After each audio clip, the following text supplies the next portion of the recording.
first round.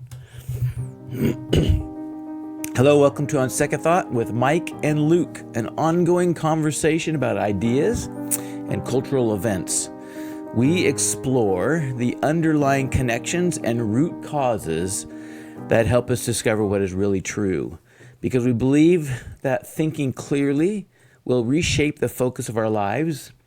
As well, we'll slip in this other idea that it helps immunize us against false speak.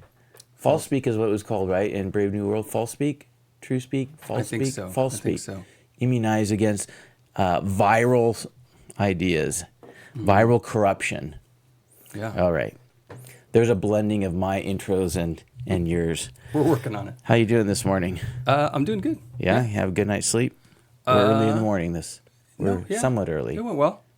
I think I woke up at 2 and there was some kind of animal murdering a different kind of animal outside of my window. Ooh, yowza. We live on a creek. Yeah. And so it sounded like, you can't really tell. Probably some kind of raccoon going after the babies of some other small mammal. It was dramatic. And there's our on-ramp. Yeah, there we go. Nature, it's beautiful.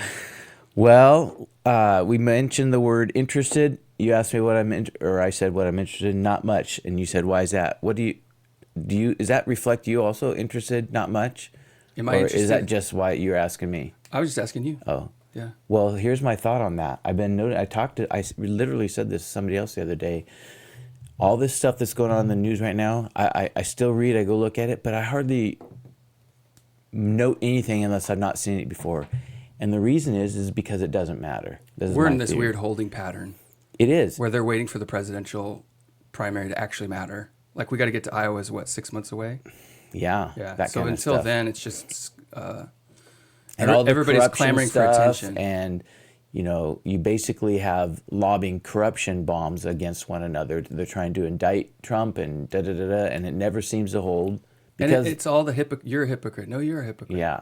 Okay, so here's a question I had this week is the whole UFO thing a distraction, or is it something we should be paying attention to? Because it feels like every time there's a Hunter Biden release or revelation, suddenly we got to talk about UFOs. I know. I do. I think it's a distraction. It's, it was Clinton bombing Kosovo during the Monica Lewinsky. Wag the dog kind of thing. Yeah. That could be true. I listened to an interview with a guy who seems, and I'll find his name here, who seems to be sort of the center of a lot of the UFO conspiracy conversations that are going on right now. Like, he's the one who gathers the stories. And he was on a podcast I listened to, and he was saying that there is this, what we've talked about as the deep state or permanent Washington. This guy's claim, and this is kind of out there, but it's interesting. His claim was that the what we're thinking of as the deep state is actually a second tier government underneath what we think of as elected accountability. And these people have budgets and power totally independent of our what we think of as the government. You're getting all Illuminati. Well, no, and it's not necessarily elite power. It's like it's the military-industrial complex. Okay, and these people have gained access to super high tech that he claims comes from off-world, right? Oh. Okay. And so this tech allows them to do incredibly corrupt and evil things, and that their leadership is run sort of independent of what we consider any kind of morality, because it only becomes about gaining more power and preserving it. And so they're willing to do anything. And so the claim was, and this ties into like the Sound of Freedom movie and the weird opposition that's sprung up around it, and that the actor Jim Caviezel's claim was that the largest child trafficking organization in the world right now is the CIA. Yeah. And that they're using child trafficking to gain power over people through blackmail operations, but also to try to get these slave children to perform assassinations and do, the depth of the evil just goes deeper and deeper and deeper. Yeah.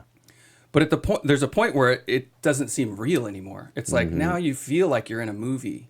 Yes. Which makes you want to check out. Yeah. Right. So that's when I watch all this UFO stuff and I listening and thinking about this intertwined conspiracy, right? And think, okay, am I just in a Nicolas Cage movie where we're trying to get the secret codes on the back of the Declaration of Independence. You know what I mean? Like the government. It's weird. Did you ever read This Present Darkness way back when? Frank Preddy. Yeah, Frank Preddy. So I know he gets bombed for that in a lot of ways, and I would challenge anybody who wants to knock him to try to write your own storyline with invisible beings, with spiritual beings. Right. How else do you, and the scriptures indicate that spirits wrestle. We don't wrestle with flesh and blood, but with spiritual powers. Yeah. And that the Prince of Persia opposed me, says at one place, right? Yeah. How? How does he oppose you? How? Yeah. So with bigger muscles? This dawned on me this week is that if that's true, which we're both agreeing that it is. Yeah. It seems to take out of our frame of reference this, it's a mystery, this mentality among Christianity that like, if we're fighting a spiritual war, then we just don't know what's happening. Mm-hmm.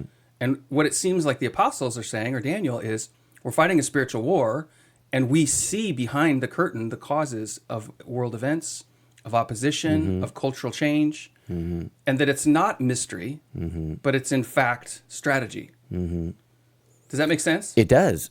And in fact, Jesus at one point says this kind comes out only by prayer and fasting. Right. So he indicates a level of power that needs to be engaged in order to be victorious. Right. Yeah. So, I mean, back to the original point, and then to yours, is the original point is, how do you write a story about power that's immaterial?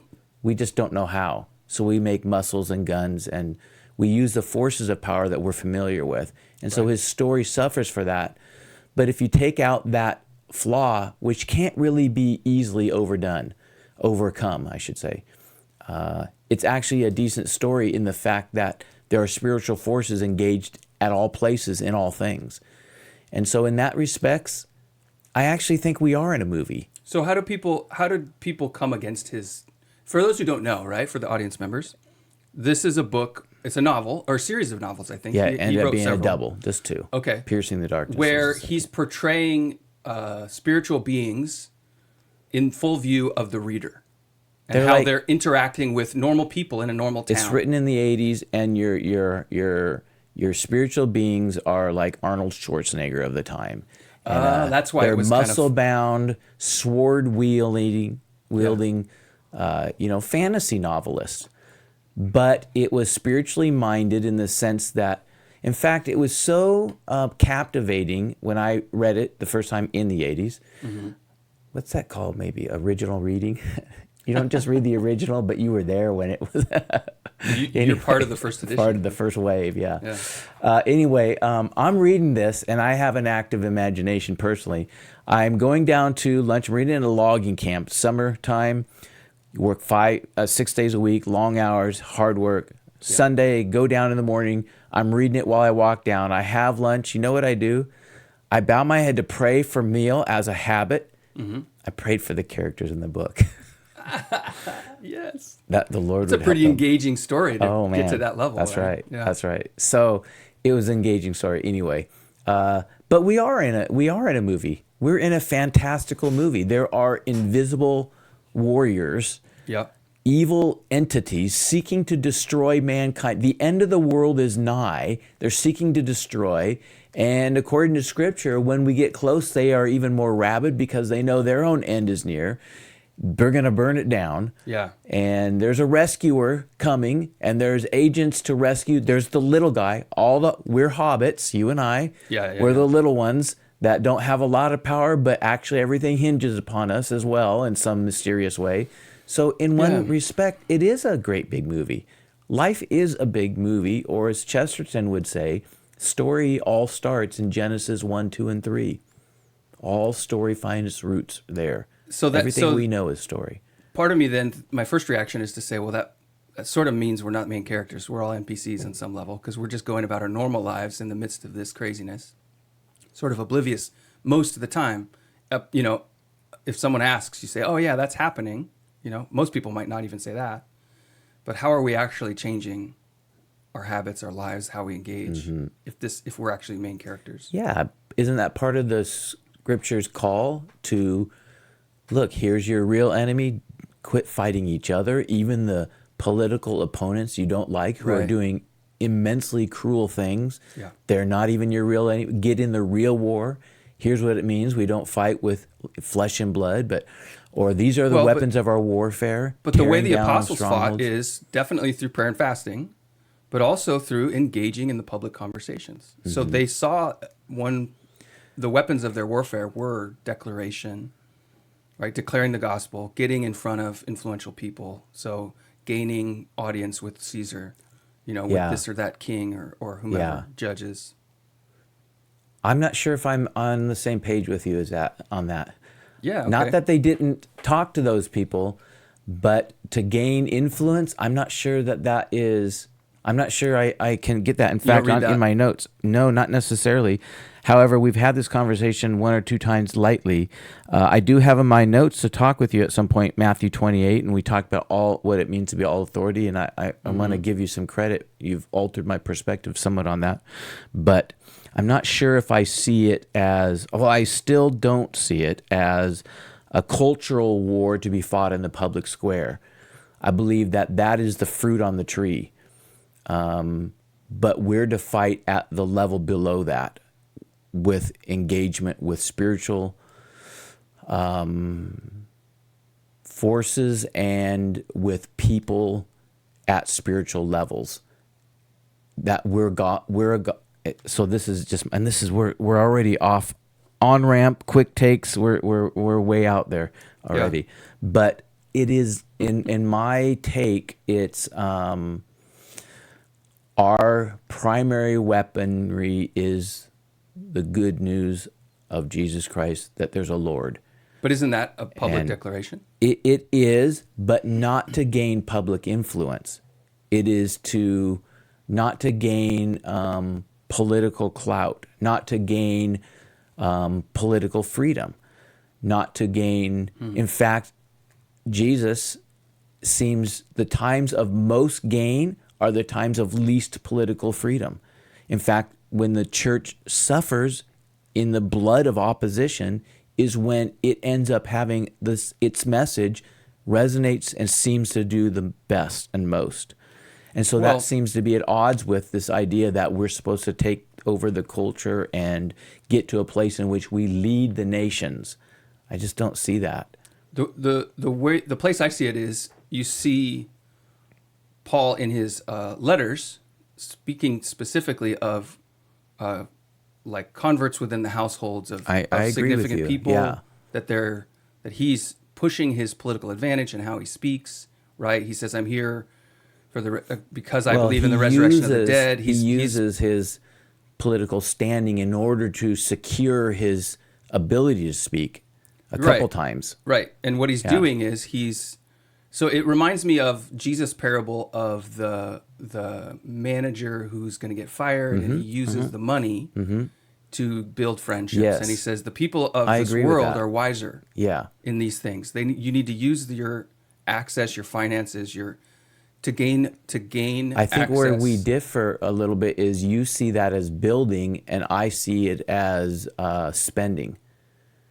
So I think he's spending capital. Right. And I think you view it as he's building capital. So I see it as part of the there's the planning and there's the spiritual side. To me is like training and gathering ammunition and supplies, so that then you can engage in the public sphere where hearts and minds are persuaded. Okay, so if I'm going to put words in your mouth, and you can tell me if it's right or not, in your perspective on this, when Paul is doing this, what he's hoping is to gain influence at the highest levels and see how high he can get. And if he's successful, then he is able to live in those same halls of power and have legitimate power, and he's going to use it for good. So here's an example. I think that's close, yeah. When I go to Africa and I talk to the leaders of the church organizations there, right? And they're mostly independent and run by local pastors, and even the overseer of the ministry who supervises and supports more than 24 churches, okay? When he talks about America, he talks about how thankful Africans are for what Americans have done. in stopping malaria, in Okay. promoting health and public education and all these things, right? The U.S. government, especially under George W. Bush, put huge amounts of resources into Africa, and millions of people live because of that. Yeah. Right? Yeah. And so why is America able to do that? Because even though in America, our culture seems in this weird stagnant place, America still gives on the outside to the edges, right? So that's what I see as like, okay, Paul wants to establish a beachhead? Wants to establish like, okay, this ground is taken, and now within it, right, this Christian community now, where Christianity is the dominant force in the culture, it's going to get weird sometimes and ingrown, and people are going to fight over where the pews should sit. But because it's established, now we can go out and keep fighting on the edges. But if we never establish a ground that says, okay, this one's ours, we're always fighting over it, then you might have more spiritual health. Like, people who are Christian in Oregon, it's a bigger cost than if you're Christian in Nashville, right? Or in South Carolina or some place where Christianity is very established. But if you go and say what churches or where are the missionaries going or where are they coming from, they're coming from America and these churches that are established. And so I think to say, well, it's true that churches are the most healthy, Christian cultures are the most healthy in the midst of conflict, is to miss the idea that the conflict is always expanding because the kingdom's expanding. And so to say, well, now that it's just Christian here, the health declines. That's true, but only here. It actually expands and more people are saved because of the health that's here. Does that make sense? Yeah, I hear what you're saying. Okay, we have to keep coming back to this. This is one of our. Is this one of our recurring themes here? Yeah, and what was the other one? He kept saying we have to. Is this the one we keep saying we have to talk about in particular? Probably. Yeah. Yeah. You keep wanting to come back to wokeism and beginning a definition. Are you ready? Yeah. Wait. I want to do. No, I want to do one from yours here. Okay. Trauma not required. What do you? What's? Oh yeah. So I got into a really interesting conversation on the Facebook. About trauma. And one of the things, because trauma is used in conversation a ton now, right? Yeah. For a while there, 10 years ago, everybody talked about my OCD, blah, blah, blah, or my ADHD. Everybody wants to claim these. Well, now trauma is the thing, right? That people want to claim. And sometimes for really good, right? I had this struggle, and it helped. Now I understand it. It helps me reflect on my behaviors and the impulses that I have to resist sometimes. But it also becomes this strange kind of badge of honor. Right? Yeah, victimhood. That it's you should be more careful with me. I deserve it. Does that make sense? Right. Yes, and completely sometimes agree. it's true. I'm not denying it. Agree with that. But in conversation, so I made a post with the claim, right? And I said, hey, I got a theory about trauma, and I want to put it out there. I wasn't trying to declare that this is true and everybody else is wrong, but just saying, hey, let's start a conversation that trauma is a habit. It's an emotional routine that we fall into. It's not required. In other words, just because a bad thing happens to you does not make it a traumatic thing.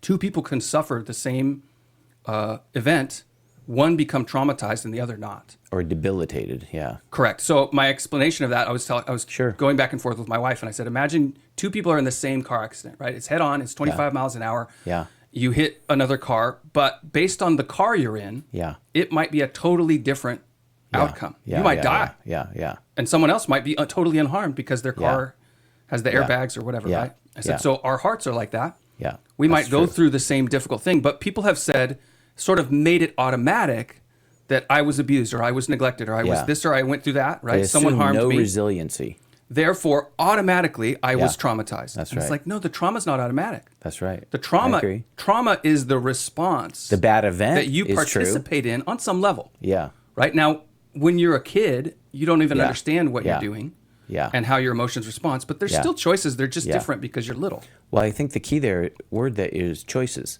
Yeah. So when I hear you say that, I agree with everything you said. And I would say that the trauma is when you don't have a choice in the matter. An event overwhelms whatever capacities you bring to it. It's always how it starts. That's trauma. Right. But when you have an event that is an evil event, and yet you retain the power of choice, you have the capacity to not let it gain ground on you. For it to be trauma is to submit to it in a way that's not healthy. Well, and part of the point I was trying to make, and I got some resistance and I got some support from people whose stories are really touching, Yeah. right? Yeah. Is that I feel like, and I don't want to label people on their responses, but I wonder if they're people who were resistant against that, right? Because part of what I was saying is that there's a process of grief that we go through when we realize the world is not what we thought it was. Yeah, right? that's right. That people can hurt those me. who mourn. Right. People can hurt me. Things cannot turn out. Yep. Right. Yep. And I'm going to preach about this a little bit this Sunday about the part of the conclusion we make is when good things happen, it's because God's for us. And when bad things happen, it's God abandoned us. It's like this really straightforward. Yeah. And ton of Jesus' teachings is just resisting that outright. It's right? actually the opposite of that. Precisely. Right. Oh, well, it's both. Sometimes good things happen and it is a blessing. Right. Sometimes bad things happen and it is God's judgment and the good things correction. can be bad if the That's world right. loves you. But it's never that simple. Yeah. And so I think trauma, we've simplified it to the point where we say, well, now I'm helpless. Yes. That's Right? that's what good It happened choices. and therefore I'm hurt. Yeah. And I'm hurt and therefore these things happen. And it's like, no, there's not always a therefore. Yeah, that's right. Okay, so one of the conversations that we had was the idea that we get stuck in grief, we get stuck in the anger or in the denial, and we haven't processed that we can't see life as it really is yet. We haven't accepted that, okay, people harm us because they have a corruption in them, and I do too. And a good friend of mine, she was describing her and her siblings, and she just hinted at some of the struggle they went through as children. I happen to know more of the details, and it's horrifying. Mm-hmm. But that her siblings turned out used the struggles of their childhood as they became to believe that they couldn't change as adults, right? Because it was trauma, therefore Permanent victimhood status. Yeah, and I don't know that they would say victimhood status, but they would say it's just who I am now. Yeah. Right? They've identified now as this is a very part of me. Yeah. And there's a ton of fascination in our culture. We've talked about it before around personality tests and what are the parts that are innate. Yeah. Right? Versus the parts that you can heal. Well, this touches on something that I've often wondered and I've gone back and forth in my own mind, and that is the role of counseling. That's too broad to say it that way. Yeah. But digging up past difficulties. Right. Okay. Right. I can defend both sides. I can defend where digging up is healthy because what you have is leaching poison in you. Unless you dig it up and get it out in the open and address it before God, you are damaging yourself. I can also say and defend that becomes a way of living in which you really never give ground. You're always digging, and there's always another problem. And at some point, there's the place to say, well, I don't care what happened. I'm going to go forward and do good and live well, regardless. So that's that idea. It's sort of so it sounds like you're describing sort of a stoic ideal. Well, we can accept things as they are and move on, and we don't have to have a strong so that would be emotional the reaction. same when you said, I was using in my mind the word resilience, but whatever you want to say about the car crash person whose car handles it well and they're less hurt and they get up and walk away, right? And keep in mind, the car is you. Yeah, I understand. It was a metaphor. Yeah. So, but you have to, there is a certain amount of denial that person takes into account or exists with and says, yeah, it was bad. And somebody else died in that same exact car crash. I didn't. I really don't need to know why. I don't need to go discover. I don't need to dig out. I don't need to know if I'm secretly dying and don't know it. Am I bleeding internally? Metaphor again. Mm-hmm. I feel okay. And so I'm going to now ignore it and move forward. Right. So there's a... Well, are you ignoring it? You're not ignoring it. You're taking it into account. You're framing it, right? You're saying, okay, this is now part of my frame of reference, the way I look at the world. And yet I don't have to stare at it. I now can act within the world that I understand a little better. But it's there. But you are ignoring it. You're saying, I'm not going to give it any attention. I don't need to give it any more. It's not in charge. Yeah, that's right. Yeah. And so you could say that there's a level of denial. Now, the person who's in that perspective is saying, but this is healthy denial. Well, is it denial or is it acceptance? Okay, call it acceptance. But That's fine. that's both Yeah. ends of that Exactly. process That's of grief, exactly what right? it is. Yeah. And I remember having this conversation with my wife around her cancer, and one of her friends who had gone through this before talked about her husband struggling with why would God let this happen, right? Mm-hmm. And sort of he had this long-term wrestling with God and sort of a resentment almost that he was having to deal with. Yeah. And I thought, I don't feel that at all. Like it doesn't even cross my mind. Like bad things just happen. So am I in denial that my wife could really die, and if she did, then So yeah, just take the or word am I denial. just accepting it immediately? And am I resilient? I know. Or am I foolish? I don't know. Yes, that's When my it- point. When it gets more real, we'll find out. And that's If it true. ever does. If it gets more real, and if you put 10 of you or 10 situations, it's probably safe to say that there is an unhealthy denial and then there's a healthy acceptance. Right. But when each one is which, I don't think it's easy. That's where I've come with the idea of going to counseling. I do think it's legitimate. I also think there's times when it's not. Well, It's unhealthy. Yeah. Well, part of the point I was trying to make is that the habit of reliving the trauma that we went through, well, the traumatic event, the difficult you event, wanna right? avoid Because that. it isn't trauma, and there's a language around that. Well, though. you're trying to make the word trauma as not just the event, but how you respond to it as an individual. Right. Because little I think what we Kantian. call trauma is actually like an infection. You got harmed. You were harmed. Are we going to let it heal, or are we going to pick at it? Right, with our Yeah, dirty yeah, fingernails and make yeah. it fester. Yeah. And I think that when we fall, what we see as patterns of addiction, right, of shame and blame, and the pendulum going back and forth. I'm going to get better, and no, it's all their fault, right? That is the impact of getting stuck in the grief cycle, where we're not letting the feelings go all the way through. I'm feeling overwhelmed by this emotional response to the thing that happened to me. I'm going to push it down, and now that emotional response starts popping up in random places. Like, why is Dad angry all the time? Well, he's actually angry about something that he may have even forgot about. Didn't process that anger, and now it's seeping out. To tie it to one thing we've done recently, blessed are those who mourn, I would say that's stopping short of the blessed. That's never discovering what that means, right? I'm just mourning, and all I can understand is the sorrow. And and what's the second half of that stanza? For they shall be comforted. God wants to comfort those who mourn, which Yeah. means you have to go be with him in the face of the terrible thing. To not that took get place. to that is to say, no, I don't want to be comforted. You don't realize how big and deep and awful this is. I don't want comfort right now. Right. Not until I've plumbed the depths of this. And so that never happens. That connects to my understanding of the goal of healthy counseling. And I'm not a counselor, right? But I've read about it. The goal is that the more intensely the person relive the emotions of the event that is plaguing them, the more healing they'll get after the fact. So if you tell the story with minimal emotional response, then you're getting minimal healing out of the conversation. But if you tell it and you relive it and it's horrible, because what's happening in that cycle of traumatic emotion is that you're doing these little it's popping up and then you push it down. It's popping up and it's plaguing you. And so something might have happened years ago, but you're still having this intense emotional response. But if you'll sit down and have it out and go through the emotions that you're too afraid to have because it feels like I wouldn't survive it, then what happens is it steals the power out of it because you felt it. Are you saying this is something you agree with? This is I agree that this is the therapeutic ideal. But I think what happens is because people get stuck in therapy the same way they get stuck in reliving their trauma. They're not actually going deep enough. The wrinkle I agree with you, but the wrinkle I would add to it is in the gospel. Yeah. So in the gospel, naming things. Here's the power. The gospel says wants to address what's true. Yeah. So part of overcoming trauma, I think, is you do have to address and name what's true. But when you do it in the gospel, it's not the most powerful thing anymore. Once you name it.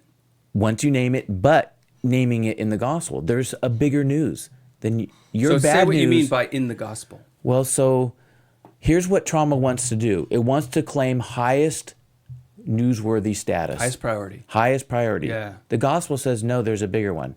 Right. There's a good news that dwarfs your trauma. Yeah. So your trauma is big and it's bad.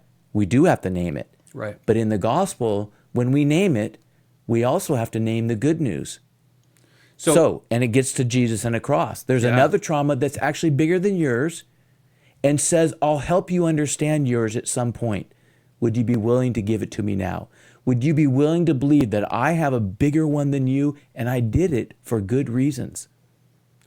Not okay. There was a father. So there's two things there's that a pump son, up. That pop up. One is that not only did Jesus have a larger trauma than anything we can imagine, but he invites us to go into his trauma with him and die.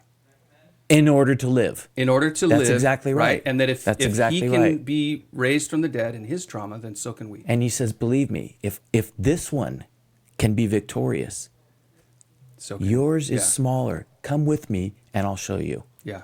And I might show you tomorrow, but I might show you a year from now, and I might show you after you die. So this You'll just have connects. to trust me. I'll do what's good. There's two uses of the word sin that I think of in this conversation. One is God speaking to Cain, and he says, sin is at your door, you must master it, right? Yeah, yeah. And that crouching at your door, it wants to master you. Yeah, it that's wants right. to eat you. You're to fight conquer it you, and right? resist. So God puts it, though, into the hands of Cain. You can do this, right? He's right. giving him this pep talk. I believe in you. He's You trying can to conquer build this. resilience. And so it's not sin in the sense of like, oh, I do this bad thing, but it's sin. It's the personified corruption that's at your heart And your gnaws at agreement you. and submission to it. Right. So then I think of this, and then I also think of Romans 7, right? That the sin that I do, and I don't want to do, but I keep at it. And who will free me from this body of death? Corruption that you can't get rid And of. so on the one hand, you've got sin is at your door, and God's saying, you can do this. Yeah. But on the other hand, you've got sin and now saying, I can't do it. Yeah. But thanks be to God through Christ Jesus. Yeah, that's right. Right? That there's no condemnation. That's gospel. But it always says who's doing the conquering here. Because on the one hand, it's God saying you can do it. On the other hand, it's Paul saying, no, I can't. Jesus has to do it. Yeah. So how I bridge that is, and I've shared this before, I use an acronym, praise, but I present myself to God, and this is the honesty, raise a hand, some expression of openness, but then A and the I in praise. Accept the good news of the gospel. But then I is to invite the Holy Spirit to bring the resurrection life of Jesus into me. Invite the Holy Spirit to bring the Yeah, okay. So in other words, there's A is this. I can't change myself. Right. The good news is that Jesus did it for me. I can't make myself better. It's the Romans 7. I cannot get rid of this corruption. Yeah. But I is, would you empower me, Holy Spirit? I don't want it to be a souped up psyche that I have. I don't want to psych myself into this, but would you empower me? Because I'm actually called to be victorious. Right. I'm called to step and fight into something. So would you give me the resurrection power of Jesus? Because out of the resurrection, Jesus says, I have beat what you can't beat. And now I will give you power to fight. Yeah. And there'll be things you can and are called to beat. That's the Cain one. It's at your door, resist it, fight it.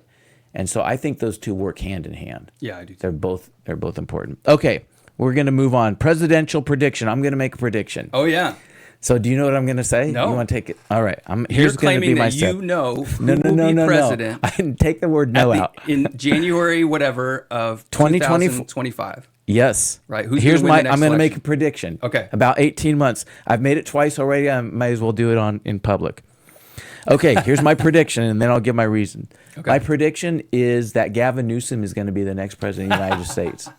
Yes. Okay, I like it. Do you really? I mean, you like it in terms of you think it might be, It's so off the wall it could happen. I don't even think it's off the wall. And here's my argument. Okay. And I actually I predicted that I did not predict the Kerry Lake thing, but it only supports it. But I did predict the senators in Georgia during the 2020 Yeah. when I saw what happened, and then I predicted that there was going to be no red wave for you did? 2022. That we would not gain seats in the Senate. And when I saw Nancy Pelosi starting to say we were going to keep the House, I thought there's a possibility. They know something we don't know. Oh, yeah. Yeah. So I think it's cheating. I think there are swing state cheatings. Yeah. What I've refined my position, and the reason the House didn't do this is they can't do it everywhere. There's just not enough money and resources. But they have focused on the ones that matter. Yeah. I don't believe until we address the cheating in presidential elections that the Republicans will ever win again. Right. I shouldn't say that Which because is the there hardest may thing be a because mainstream. Trump has no plan. That's There's one of no the things plan. that's He's so not frustrating. going to win. He could get the most votes, but he won't win the White when House. they say, how are you going to counteract, like ballot harvesting is legal in California, in Oregon. I don't know if it's in Washington. But Republicans don't do it. No. So it's like this huge and there's about opportunity a dozen left behind. things like that, ballot harvesting being one of many. Okay. So I think, yes, there is no plan. I hear no plan, which is why I don't even look at the polls. I don't care what the polls. This is why interested, not much. Right, because right, until they address this and do something about it, it doesn't matter. It's all theater, in my opinion. Yeah. So here's what I think's happening. And so I have a different take on all the legal stuff with Biden. The kid Biden, Hunter. Mm-hmm. I don't think this has anything to do with Hunter Biden. He is the shield for Joe Biden. Right. All the immunity stuff is to protect Joe Biden, not Hunter Biden. Right. Honestly, I think they're so depraved at those places that he doesn't care if his kid goes to jail or not. He doesn't think about it in terms of his kid. It's not. It's they're out. They're sharks swimming in the water. But in any case, I think that this is all about Joe Biden, and I think what we see happening, it is what we don't see happening, which conservative media is trying to say, we're not winning. Right. Joe Biden is not being taken down by the truth. That's not what's happening. Peter Schweitzer, who wrote the book and says Biden's political career is finished. I think that's true, but not for the reasons he's saying. It's not that the truth is coming out. It's because the Democrats do not want him anymore. They're done with him. They're done with him. And this is the way to get him out without betraying their own and making their base think that they turned on him. Right. And so here's what Gavin Newsom has done, and it's brilliant. It's probably with insider trader information, but you notice how vociferously he was supporting Biden? He's been a fantastic president. Oh, yeah. He's done such a great job. One of the best presidents of all time. Stupid stuff to say. It's just plain stupid. He's signaling to the people who are controlling Biden that you can trust me. That's right. I'll do it too. And I will not even run. But what he's hoping happens is that Biden gets dumped through whatever means, and it may be an impeachment, scandalous, we can't reign, or doddering old age, something. It doesn't even matter to him. And if it happens late enough in the game, this is where it's if, gonna happen. If it late happened enough. today, then Kamala could ramp up That's and start right. a campaign. They don't want it to happen They today. don't want that. That's right. They want to make the decision in the back room. That's how Joe got in. That's exactly right. They all said, okay, because everybody's backing out so that Bernie what's can't his win, name? and now Bernie. we go to Joe. Yeah. Bernie was winning. Right. And so Elizabeth Warren, all these people drop out at the last second. We're going to take all these. They stole it from him. Yeah. It's not a free primary. And so what I think Gavin Newsom is waiting is to be asked, and he's going to say, I love my state of California. I really have no vision more than to take care of this great state of California. But my party and my country need me. And I will accept this nomination. And then with the cheating implied, he doesn't have to. There's no candidating anymore. You don't have campaigning. the campaigning. Yeah. You don't have to campaign. Even Trump's not really campaigning right now. But part of that really. is he's using a lot of his donations to fund his legal defense, right? For obvious reasons. Yeah. So one of the things I predicted, I didn't call it a prediction, but a kind of fun. Yeah. It seems like this would happen. Is that as soon as Trump is out for whatever reason, Biden will be out the next day. Which puts it into DeSantis, and then Newsom wants to fight DeSantis. Yeah. He doesn't want to fight Trump. Yeah. If Trump's still in, they'll keep Biden in. So you have a little nationalization of Florida and California taking place right now. But there's there so are two many governors that are like there's flying so around. many 80-year-old politicians. I know. I don't know. Was it Mitch McConnell? Yeah, froze. Just had obviously has an had a stroke incident. in the last couple weeks, and that's right. Totally incapable of finishing a sentence. Had to be hand carried away almost. Yeah, I know. Or led away by the hand. I'm for term limits. What, you have a problem with term limits? Well, I'm not for age limits. The problem I have with term right. limits, I've heard both sides of this, and I'm undecided, is that if you term limit all your politicians, then you just give the power to the bureaucrats even more because they're the only ones who stay. Yeah. The other side of that is if you term limit the politicians, then you have corrupt forces have less leverage over someone who's only been there a That's few right. years. The longer you've been, and can only be there the for more a few leverage years. they have. Yeah, that's right. Because they're part of that insider thing. But then you're just voting as you're told to vote. I heard a great Yeah. interview with a freshman congressman, a House member, who was talking about. But don't you think there are people that they come to you right away? Yeah, When you get yeah. in, they come to you right away and say, "All right, you're on our team. This is how you need to vote." Yeah. And so he immediately resisted, and he said, "I knew I wouldn't get any appointments on any committees." But if you only have 2 terms, who cares? Well, the fact If you have a long-term agenda, then you need to play along. right, but if you only have 2 terms, then your ability to understand what's happening in the Pentagon so that you can That may be. fulfill Yeah, the obligation of yeah, oversight yeah. goes way down, and now the Pentagon gets to do what they want, which they kind of already do. Or that's true. That's a possibility. Or you don't understand and you say, I don't know. Make me understand. Tell me like an 8th grader. And if you can't, no more money. Sorry. Well, what they say is, you don't understand, right? This is big. The complexity. This is big. Yep. This is complicated. Okay. Right. Then you don't get any money. If you can't explain it to me, you don't get any money. But the reason that could happen, the only way that could happen, is someone has to come in with moral fortitude and a willingness to openly suffer. Because if you say no to the Pentagon's finances, you're going to suffer. Yeah.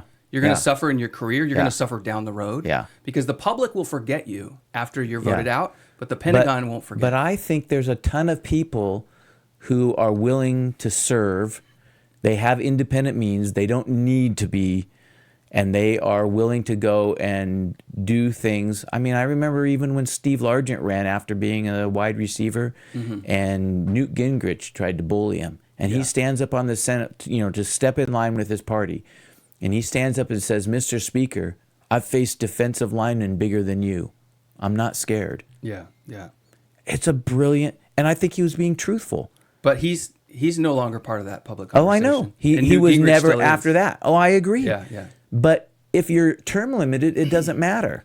I don't know. But what I'm saying is for it.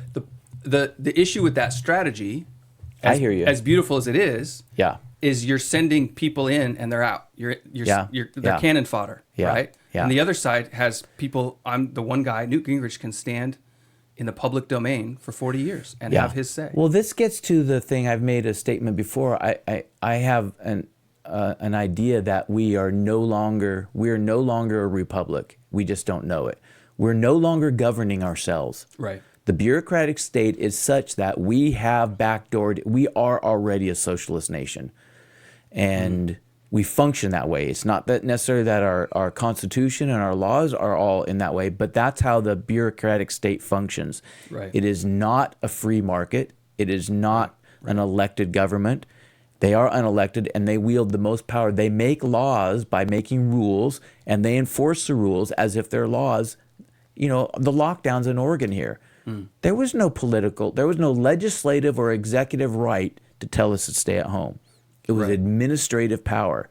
The only defense you could get is we give a little bit of emergency power for an unknown, and we're okay with that. And I would be too, but it's limited. Yeah.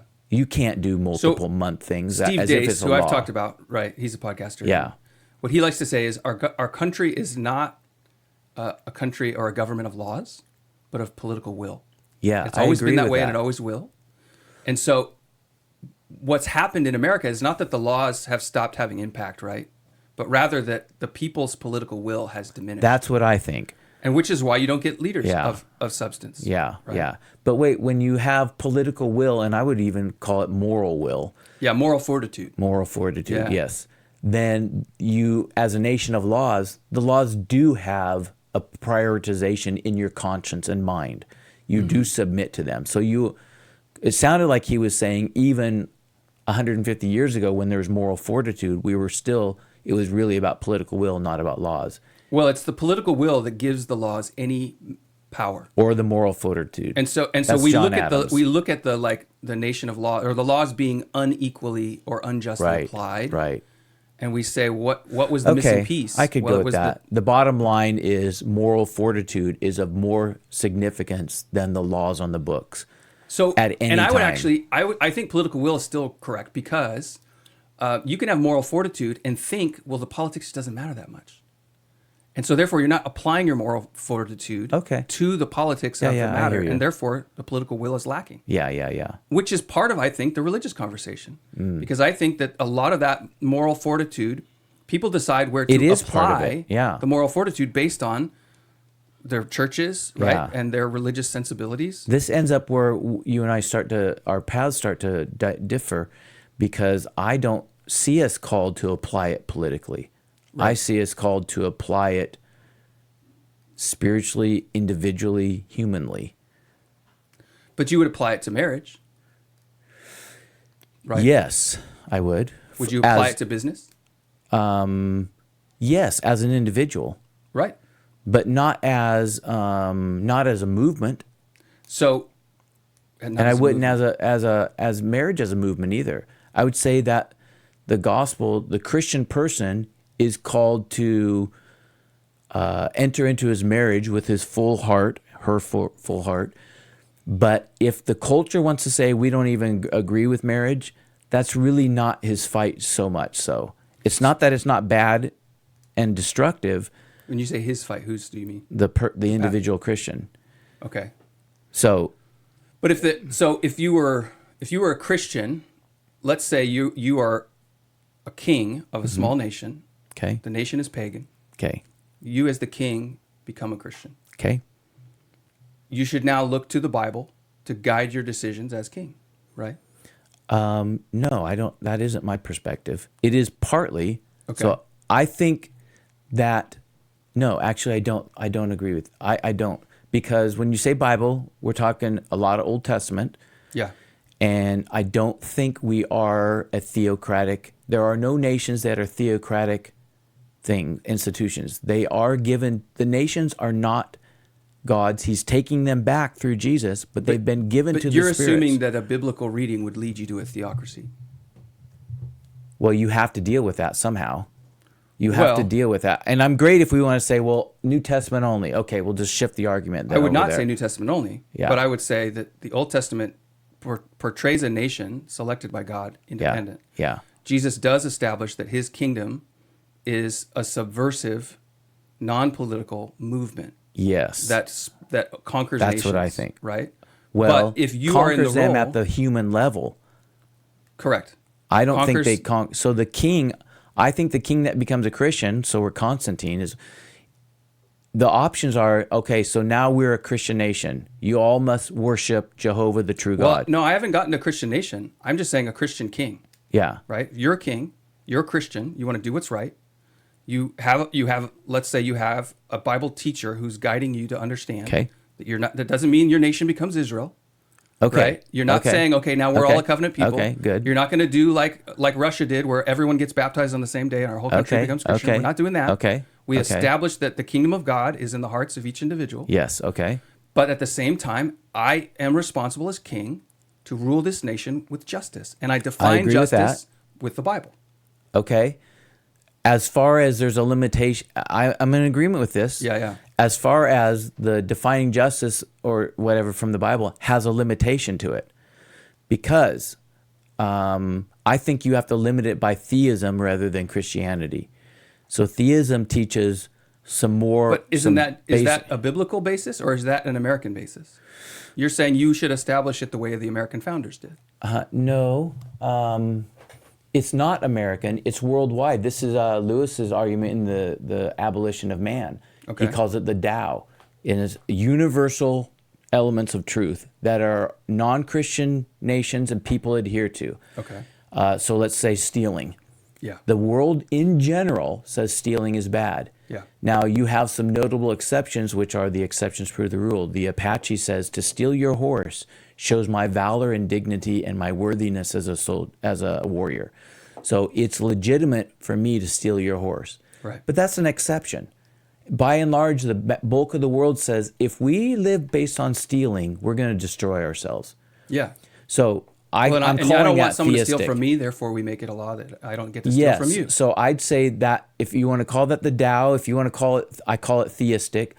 I think it comes from there is a creator, there's a being that has made moral right. Okay. That's it. That's all theism is. And it is what I think our founding country did, but I think it functions in other nations as well. And so what that gives you is some baseline moral guides, Yeah. like stealing. And I think the king should do those. So, But I what think you're there's saying is some something limits. like if you take the Ten Commandments as the first and second tablet, the second tablet is what the role of government is. In a sense, and the yes. first tablet is the role of church. Yes, maybe something like that. Okay, That's okay. not bad. Yeah. I haven't thought of it that way, but yeah, I'll go with that until it bites something me in better the comes. bite. Yeah. So Bites me in the butt. Well, so part of what I was getting at, and the reason I was imagining a king who becomes Christian, Yeah. is America's king is its people. So we each have the role to rule and to rule justly according to, let's say, the second tablet of the law. And so we establish as individuals our vote based on our godly and biblical definition of justice. And then we vote accordingly. Okay. And so it establishes like there's a phrase going around, the lesser magistrate, that even if I'm a local city councilor or I'm a sheriff in the police department, if this law that comes down from above requires me to do something that's unjust, I will resist it in my role in the government. Yes, you're as an individual Christian. Okay. Not trying to make the government Christian, but saying my obligation, my loyalty is first to God, and I can't go back on that. So are we talking about a stealing issue like this, or are we talking about a more refined outworking of Christianity? For me, the beginning of it most blatantly was like masking kids. It's clearly harming kids to keep doing this. Okay. It has no clear scientific backing. We need to resist it. It's time to resist, right? Now we see it as transing kids. But wait. Let's go back to the masking ones. Do these harmful things to kids. Wait. On the mat, let's do the masking one. Okay. Because the transing seems... Anyway, the masking. Is it rooted in being a Christian? It's rooted in the value that Christianity gives us, yeah. Okay. What do you do with the idea that there are other Christians who don't agree with you?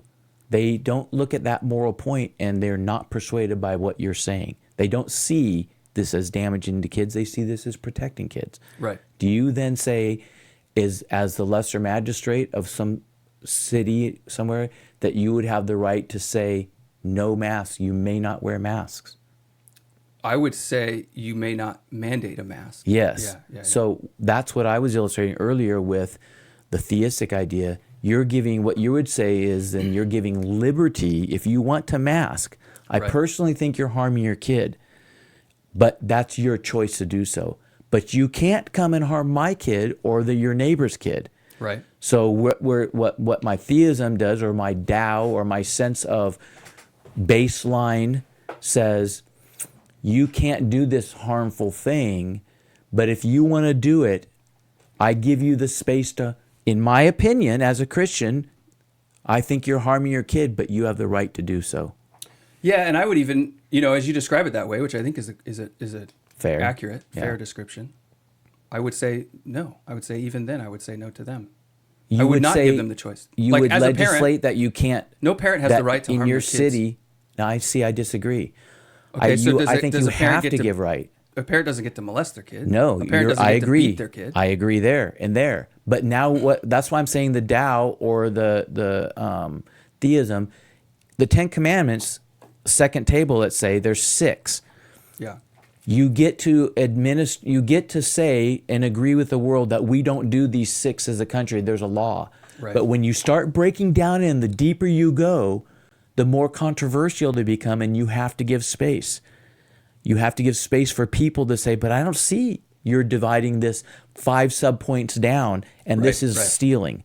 Yeah. Or this is, and so what we're talking about is harming your kids. This would be the 6th commandment, murder. You shall not commit murder. Right. So Christian theology says this is the topic of harming and hurting and violence and all these things. Mm-hmm.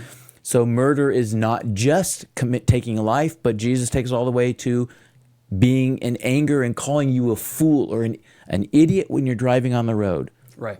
So what I've murdered in your heart. So part of what I'm getting at is that as individual Christians, we've been mocked and jeered for saying an abortion is an example. Yes. The reason I'm against abortion is because humans are made in the image of God and therefore precious. Yes. Okay? So that's a religious argument. I agree. And so we've been discouraged from making a religious argument That's about true. public laws. I disagree. That is, And I would say, the church no, has succumbed. My religious argument is sufficient. I agree with that. Okay? So in every way, my religious argument becomes, and I think there's wisdom in how America's But it's not government has based been on being a established. Christian. It's based on theistic religious level. In other words, it doesn't have to go deep to be religious. It's the common sense of the world. In other words, it doesn't have to be Christian. But why don't you want it to be Christian? I'm not saying I don't want it to be, but people agree with us spread across the world who aren't Christians. Right. They see that life is sacred, and to kill a life, this is evil. You don't have to be a Christian to believe that. So my argument never goes beyond what the rest of the world agrees with. But I It's theistic. would say in this example that much of the world disagrees.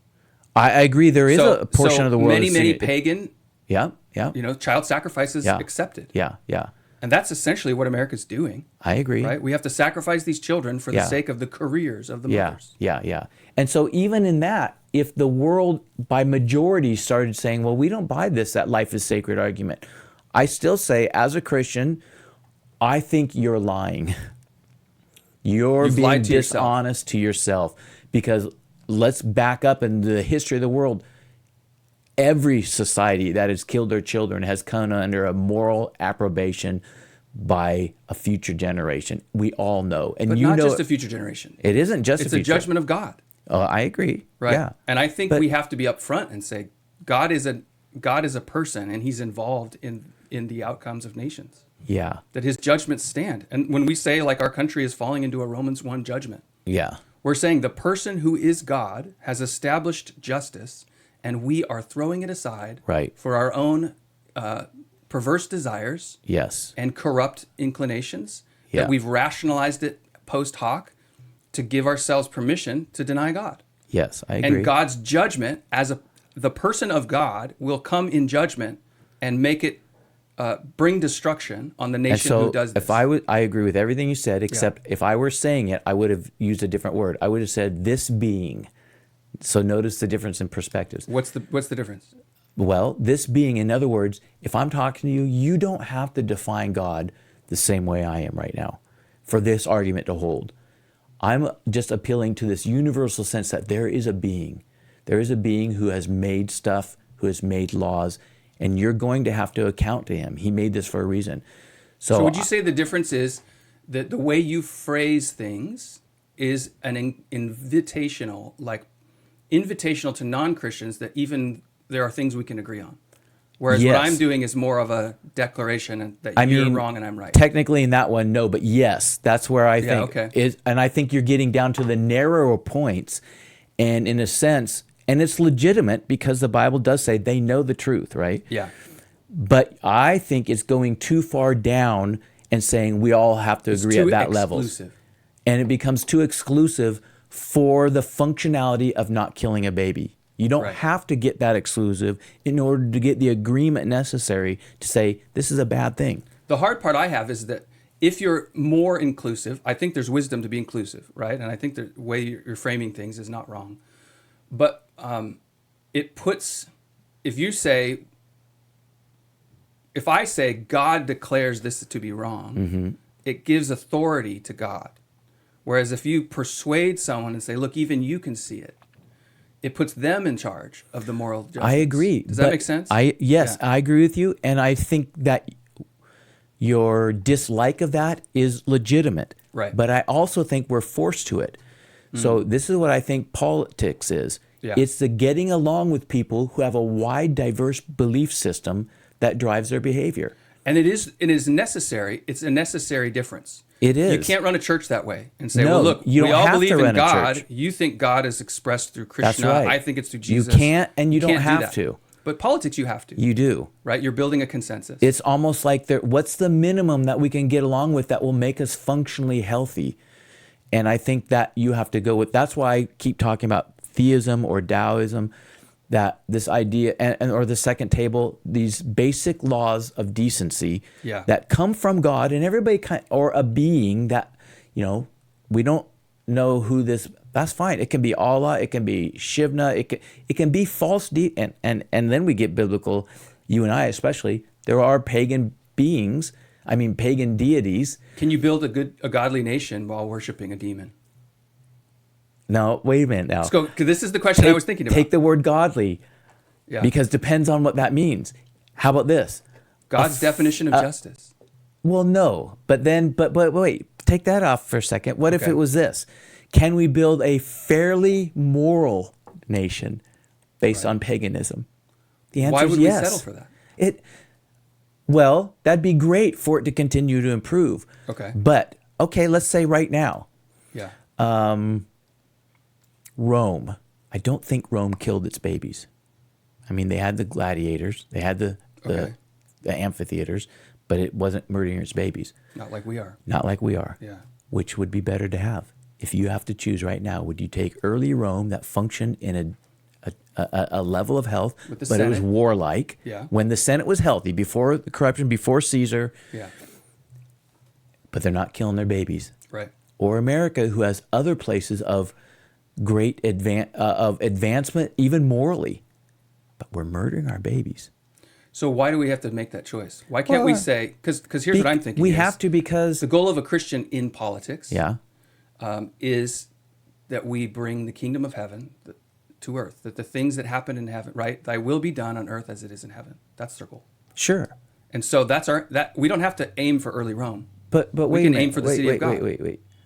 Okay, wait. Let me back off from that. Sure.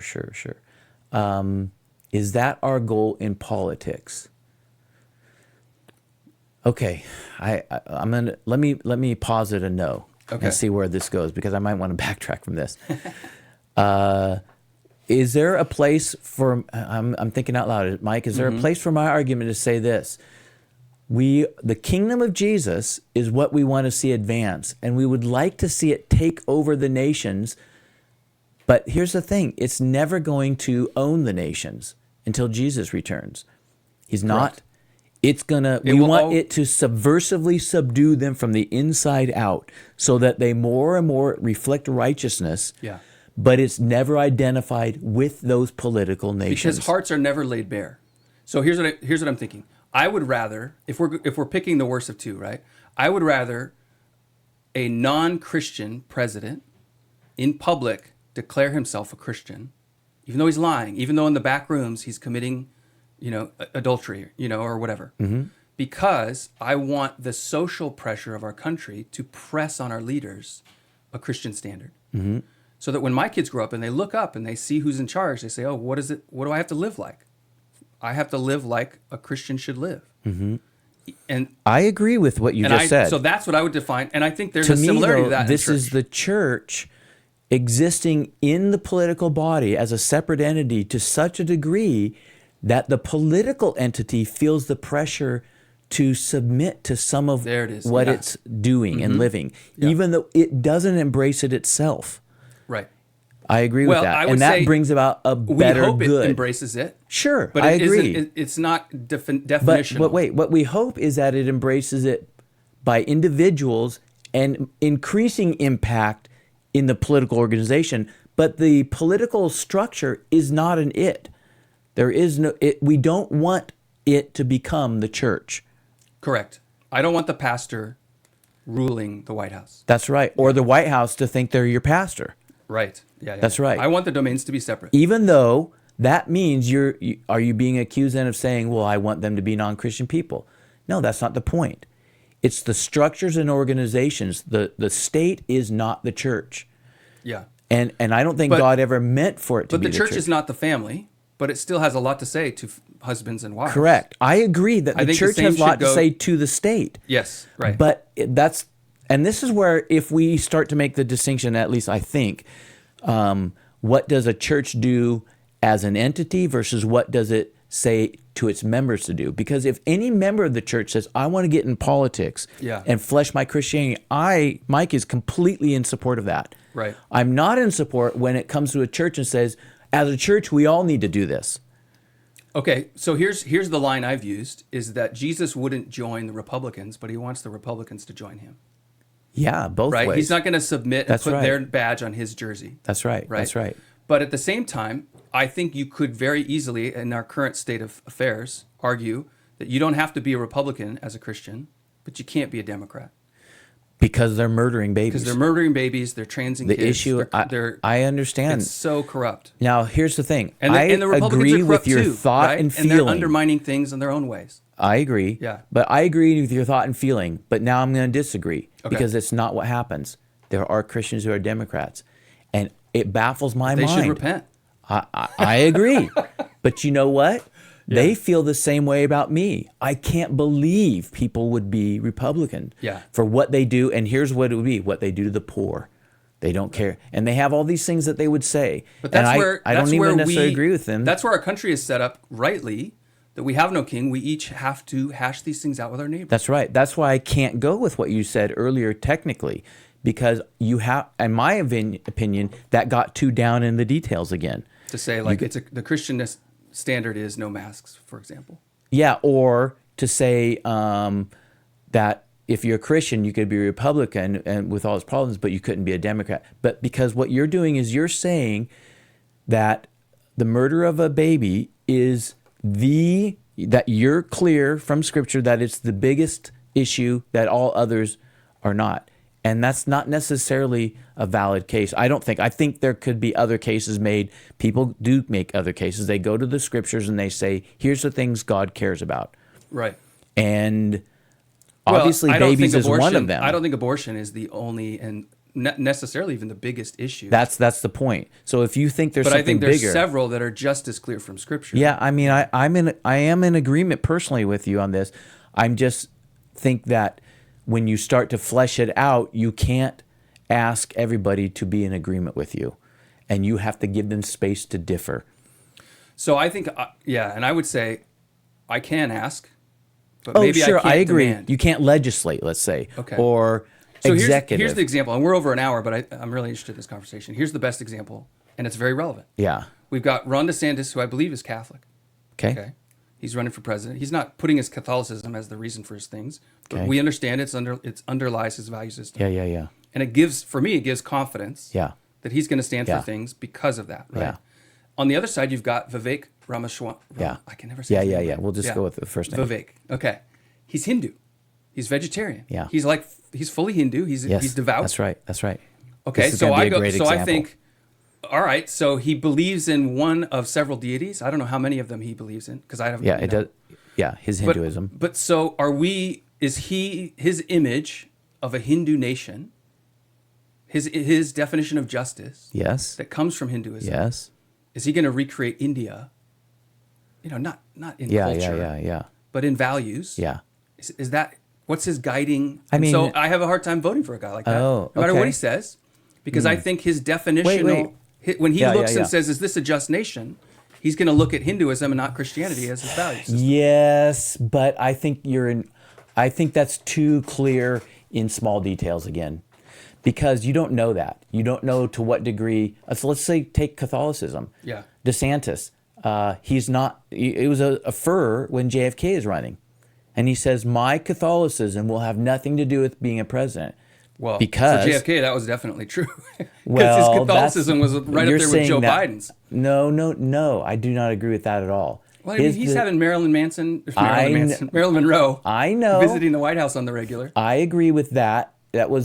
But his Catholicism was much more impactful on his life than Joe Biden's, in my opinion. Okay. I think what he was protecting against is that in the era, in the 60s, They don't want the Pope to run our country. Yes. Yeah, that was the far concern. more. Now, well, America is clearly Protestant historically. Yes, Yeah. and we don't have, and so Catholicism has changed. The Americanization of Catholicism functions in America different than it does in everywhere else in the world. Yeah. But that's more so today than it was even in the 60s. It was still that way then, but it's even more now. So DeSantis being Catholic, you and I view him as an ally. Right. And 60 years ago, it was a question mark.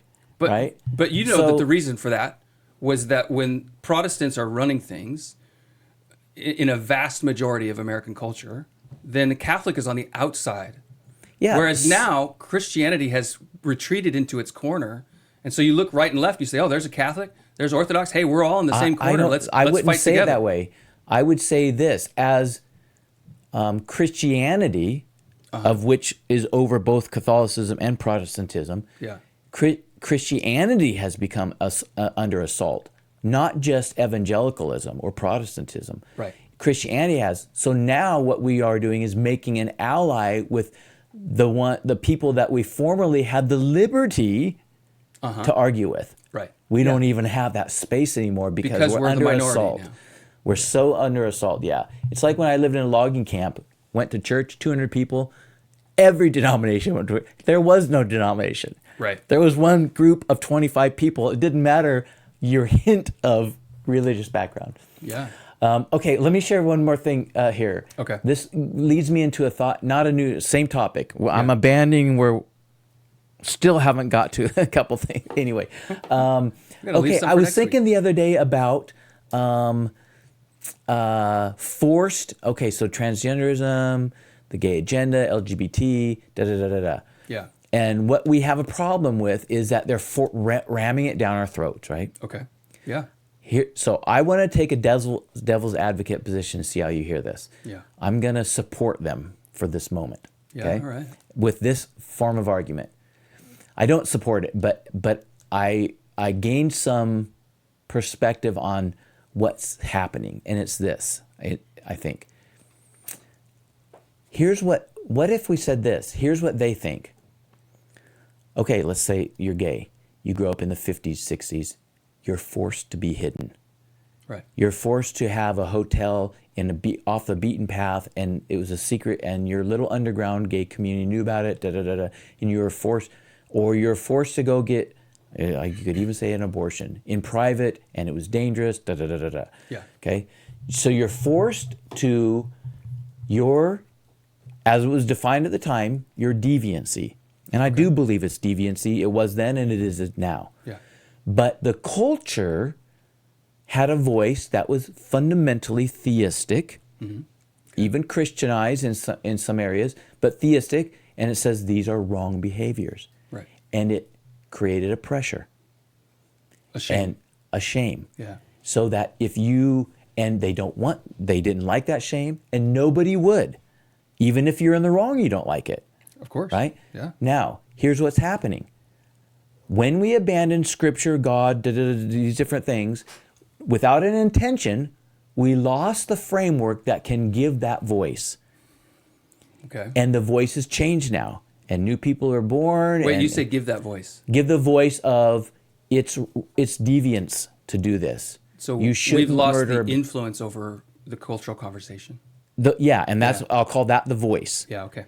The culture lost it. The theistic culture, not just the church, Yeah. but just I believe in the man upstairs, right? The decency culture that's still rooted in the same God, good and bad. Yeah. Yeah, yeah. When that voice got lost, the one that came into power was these deviant groups. Okay. Now, here's what they're doing. They're doing what they think we did to them. Correct. Yeah. They're saying, So all the things you shouldn't hear do, me. now they are doing. They are, and you have to be shamed if you don't agree with it. Correct. You have to be ostracized. And in a sense, this gets back to your thing on church discipline and cancel culture. Yeah. They are mimicking the church's voice, Yep. but it's deviancy's their own religion. voice. It is a religion. Yep. And they're saying we have a right to say to our culture, you shouldn't do this. Right. You shouldn't keep your children from seeing trans, from yeah. using From genders' names. Tranny strippers at your school. all library. of it. Yeah. And what I realized is what came over me is the idea, now I don't agree with it at all, Right. but I could see a sort of internal logic to it, Oh, yeah. right? Yeah. Okay, so you're with responding you, as if 100%. that's no surprise.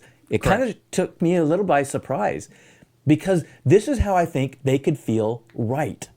They do feel right. Yes. Yeah. They could say, I can't believe these people who are backward and not supporting gay rights. So the question that drives me to is how did we lose the I high agree ground? with that. I think the way we lost it is through the seeker-friendly movement. And Oh, we I said don't. the church discipline model is too harsh, right? And we'll send someone to the next church, and the Okay. next church might say, well, that's the past, we're going to move on to someone who's blatantly in sin and corrupting the gospel, right? And so we want to fashion our churches and our verbiage in a way that's invitational to people that are currently in sin. And the result was we washed away the shame that the Bible doesn't I wash think away. that supported it. Yeah. I don't think it is what lost. So who's going to take the moral high ground if we're going to let it go? Whoever believes in it most firmly. And I think that's the church ceding their position, and you're talking early 80s when that happens. But I think we lost it before. I think when we made the right to kill babies, I think when we said, God, we're going to banish, we're going to banish the theistic form of God. Even that. And then I think what is before it, and you and I, actually probably the last episode talked about it, it's the people that came home from the war and they let go of God in action. Maybe not in name, but they said, I give up on life. And their kids said, well, screw this God thing then. Well, and that's where churches died. Yeah. Churches died because those people said, you know what, I just don't want any more change. Yeah. We're in charge now. We're going to run it this way. Yeah. And I think you saw the rebellion of youth is a reaction. Yeah. It's sinful, but it's a reaction I agree. to overbearing. Yes. And I think what happens is Mayberry, for example, is a 50s show that is made by that generation that is tired out and abandoning God functionally. Yeah. But that's why it was a show for what it was, because it's retroactive. It's before this, and you know, they still care about Opie, and they still care about the barber, and they care about decency in this town. Right. And in a sense, that's theism But they've let functioning. go of the source of decency, which is the gospel. Well, no, I would say it's not the gospel. It is, but no, it's theism. It's just the second table of the law, and that's not the gospel. The gospel is more than that. Right. The gospel is 10 steps down the road of implication from law. But that's the distance between Cain and Romans 7. The distance is the gospel. So in the story of Cain, without the gospel, you have to conquer sin yourself. Okay. Right? But That's if we say, interesting. one, there is shame in the sin in which you live, Yeah. and two, Christ died for that shame, and let's bear it together. Yeah. And so when you get an overbearing authority, you throw out the mercy that the gospel brings. Yes, yes. So theism itself has limitations and even mistakes that can make. Yeah. So overbearing authority is one of them. Right. But the gospel comes, anyway. So So what I'm saying is, in a balanced culture, you're going to have shame is going to be present, and then the gospel, which is the invitation to humble yourself in your shame and receive mercy, is going to be a healthy reaction. I So what we've agree. done is we threw out shame. I Therefore, we have agree. no need of the gospel. Yes, but I would say even in a non-gospel, so let's say Japan is run by Buddhism. Sort of. Yeah, Japan but they is function. Japan is very postmodern, actually, in their culture. But my point is they are still theistic. They still believe that there's some higher powers. They demand a right and wrong. I think they're more theistic than we are now. I mean, I've lived in Japan. Yeah. It's not. It depends what you're saying by theism, right? They definitely have a moral code, Yes. right? But that comes from it's deity. Well, just say it comes deity. from tradition. So maybe if you put tradition in the role of God, this is they the way it is. and technically for them tradition is part of it because of the role of ancestors. Yeah. Right. Yeah. So I'm not saying it's not riddled It's with not theologically error. No, it's a theism. inaccurate, but it Yeah. is it is still a deism, and not deism. It is a deity. It is a godlike reverence and belief for powers higher than themselves. higher authority, And from that authority comes these codes of conduct. and they have a deeply fueled shame culture. Yes. Yeah. That's a part of it with family and whatnot. And I'm saying that still functions in Japan. Yes. Right. And in us, we've lost that piece. So in general, they're a healthier public square than we are right now. Well, I would say most of Europe is that way too. Because Because even though I they've think Europe abandoned is a mixed Christianity, they haven't abandoned tradition. So their family structures are still more or less intact. Right? What they're especially Eastern Europe. yes. Well, the reason the only reason I can tell that Eastern Europe has it stronger is they have not brought in these huge numbers of Muslim migrants, right? So if you are in Western Europe, pre-massive immigration of Muslims, Okay. you've got a non-Christian. They've rejected Christianity decades ago, but they didn't reject tradition. They didn't say, okay, we're throwing away everything that's old. That's what America did. Yeah. We're going to tear down the downtown and we're going to make big parking lots. Yes. Everything's new. Yeah. Everything's modern. Yeah. And it just wrecks Yeah. families. Yeah. It wrecks Yeah. culture. Yeah. Okay. All right, we're at There an we hour are. and 20. Hour we better 20. jump out. I'm taking my family to the beach. We're going to the beach as well. Yeah. Different beach, Maybe though. we should race. Mine's closer.